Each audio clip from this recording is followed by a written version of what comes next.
नमस्ते, मी हिमा. तुम्हा सगळ्यांचं खूप खूप स्वागत. आज मी नाश्त्यासाठी चपातीचे पराठे आणि कुकरमध्येच मुगाची सुकी उसळ कशी बनवली ती तुम्हाला दाखवते. तर चला, त्याच्यासाठी मी पॅनमध्ये तेल घातलं. तेलावरती जिरं मोहरी तडतडली. मग त्याच्यामध्ये दोन कांदे बारीक कापून घेतले होते, ते परतवून घेतलेत. मग कांद्याचा रंग चेंज झाल्यावर त्याच्यावरती मी पाव चमचा आलं लसूण पेस्ट परतवून घेतली. आणि मग आता एक टोमॅटो बारीक कापला होता, तो सुद्धा मी परतवून घेतला आणि झाकण ठेवून तो शिजवून घेतला. आता आपला टोमॅटो शिजला आहे. आता त्याच्यामध्ये मी आमचा घरचा मालवणी मसाला 1.5 चमचा आणि पाव चमचा हळद टाकली आणि आता ते परतवून घेतलं आहे. आता त्याच्यामध्ये मी हे मोड आलेले मूग होते, ते स्वच्छ धुवून घेतलेत आणि ते आता त्याच्यामध्ये घालून मी ते परतवून घेते आहे.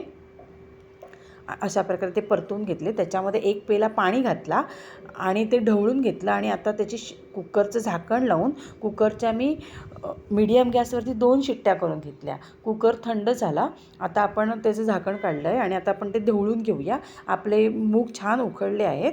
मग आता मी पुन्हा गॅस चालू केला आणि त्याच्यामध्ये हे ओलं खोबरं घातलं आणि भाजी परतवून घेतली. त्यातलं सगळं पाणी मी आटवून घेतलं आहे. बघा, पूर्ण सुकी कोरडी भाजी झालेली आहे आणि अशा प्रकारे आपली ही झटपट मुगाची उसळ डब्यासाठी तुम्ही देऊ शकता. तर तयार झाली. आता मी चपातीच्याच पिठाच्या त्या भाजीसोबत खाण्यासाठी पराठे केले होते. तर ते कसे केले ते तुम्हाला सांगते. तर हा चपातीचा गोळा मी सुक्या पिठामध्ये कालवला आणि त्याची आता अशी ही पोळी लाटून घेते आहे. जशी आपण चपातीची पोळी लाटतो तशी पूर्ण पोळी मोठी अशी लाटून घ्यायची. हे बघा, मी दाखवते तशी. ही अशी आता मी लाटून घेतली. आता आपण सुरीने तिला बरोबर मध्य साधून अशी उभी चीर द्यायची, म्हणजे उभं कापून घ्यायची आहे ती पोळी. आणि नंतर मग त्याच्यावरती तुम्हाला तेल हवं तर तेल, तूप हवं तर तूप तुम्ही लावू शकता. तर मी तूप लावलं पूर्ण पोळीला आणि मग त्याच्यावरती आता थोडासा असा ओवा टाकलेला आहे. हा थोडा क्रश केलेला ओवा आहे, तर तो टाकला आणि नंतर थोडी बारीक चिरलेली कोथिंबीर टाकली मी त्याच्यावरती. आणि आता आपण जिथे कट दिला आहे ना, तिथून तो भाग आपण त्रिकोणासारखा असा दुमडत जायचा आहे. बघा, एकदा दुमडला, हा दुसऱ्यांदा आणि आता हा तिसऱ्यांदा, असे हे 3 ह्याच्यामध्ये तो मी दुमडून घेतला आणि त्याचा त्रिकोण तयार केला आहे. आणि आता आपण ह्याचा हा त्रिकोणी पराठा लाटून घेऊया. तर तो त्रिकोण तयार झाला. मग मी पिठामध्ये तो कालवून घेतला आणि आता तो त्रिकोणी आकारामध्येच पहिल्यांदा लाटून घ्यायचा आहे असा.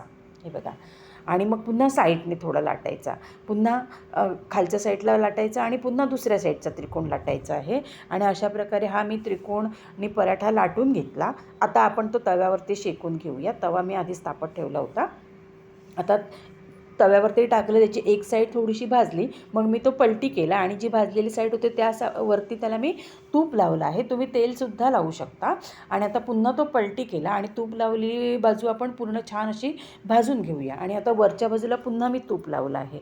आणि अशा प्रकारे आता हा दोन्ही बाजूला छान तूप लावून एकदम असा खस्ता पराठा मी भाजून घेते आहे.